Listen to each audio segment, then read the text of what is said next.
जय कार्ड सिद्ध। देखो हमारी परंपरा हमें क्या समझाती है। मानव जीवन है, मानव जीवन यह ईश्वर का सर्वोत्तम उपहार है। हमें मनुष्य देह यह ईश्वर का सर्वोत्तम उपहार है। और व्यक्ति की पहचान कैसे होती है? व्यक्ति की पहचान उसके कर्म से होती है, कर्म से होती है।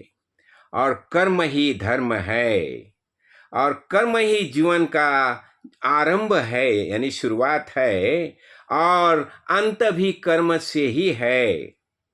तो ये देखो, ये बात जो है ये भगवत गीता में बहुत अच्छी तरह से समझाई है। देखो, नियतम कुर्म कर्म कुरु। हम देह धारण करके आए भूतल पर, तो नियतम कुरु कर्म त्वम कर्म जायो ही अकर्मणः शरीर यात्रापि च ते न प्रसिद्धि प्रसिद्धि एद अकर्मणः। देखो, तुम शरण धारण करके भूतल पर आए हैं, तो शास्त्र के अनुसार तुम्हें कर्म करना ही चाहिए। तो शास्त्र वेद कर्म कर, बस यही समझाया जाता है। क्योंकि कर्म न करने की अपेक्षा कर्म करना ये श्रेष्ठ है। और न कर्म, देखो, न कर्म करने से क्या होएगा? शरीर तो निर्वाह भी नहीं हो जाएगा, तो कर्म तो होने ही चाहिए। और ये यही बताया जाता है। और क्या और समझाता है? कर्मणि कर्मणि कर्मणि एव, कर्म कर्म से जन्म हो गया है। कर्मणा जायते जंतु कर्मणि एव विलीयते सुखम दुखम भयम क्षेमम कर्मणि एव अभिपद्यते। ये कर्म के कारण ही हम शरीर धारण करे भूतल है। अनंत जन्म हो गया, हमारे अनंत जन्म हो गए, और अनंत जन्म हम कर्म करते ही आए हैं, कर्म करते आए। और वो कर्म यानी बीज बो रहे हैं, और ये जो बीज बोया सो पाया।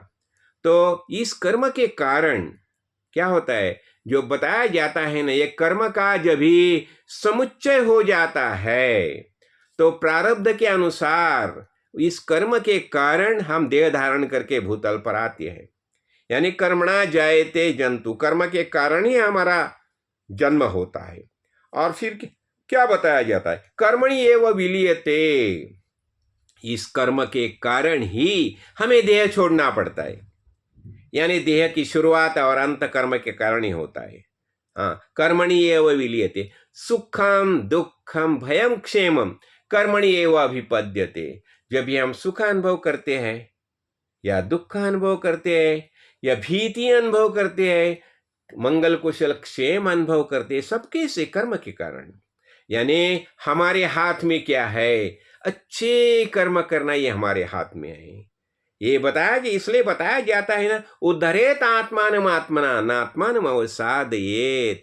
हमारा उद्धार करना ये हमारे हाथ में है। और उसी तरह हमारा अधपात करना ये भी हमारे हाथ में है। तो यदि हम हमारा उद्धार करेंगे, अच्छे कर्म करेंगे, तो हम हमारे मित्र बन गए। हम गलत कार्य करेंगे तो हम हमारे शत्रु बन गए। यानी हम ही हमारे मित्र है और हम ही हमारे शत्रु है, और कर्म करने का अधिकार हमें है। तो हमें क्या करना चाहिए? आत्मज्ञानी महापुरुष की शरण लेनी चाहिए, संत संग में जाना चाहिए। भगवत गीता, भगवत गीता मैं हमेशा बताता हूं, भगवत गीता क्यों? देखो, ये भगवत गीता जो है, ये भगवत गीता यही हमारा तारणहार है, तारणहार है। भगवत गीता में प्रवेश करो, और इससे अनुसार जब भी तुम जीवन जिएंगे तो आनंद महसूस करेंगे। देखो, प्रारब्ध के अनुसार देह धारण करके आई है, तो जन्म मृत्यु जरा व्याधि ये तो चलता ही रहेगा। लेकिन हम इससे सबसे अलग अलिप्त कैसे रह सकते हैं? यदि हम हमारा मन वहां लगा दो, बस लगे रहो, लगे रहो। कहाँ लगे रहोगा? संत संग में लगे रहो, सदगुरु बोध के अनुसार जीवन जीते रहो, बस वही लगे रहो। फिर तुम आत्मज्ञान प्राप्त करेंगे, आनंद महसूस करेंगे, जीवन आनंद महसूस करेंगे। और एक क्षण ऐसा आ जाएगा, हमें लग जाएगा कि मैं मुक्त हूं। क्यों? मैं आत्मा हूं। महावाक्य का जो बोध सदगुरु ने किया है, तत्वमसि, बस मैं वही परब्रह्म तत्व हूँ है, यही हमारा निश्चय हो जाएगा। जय कार्ड सिद्ध, जय कार्ड सिद्ध।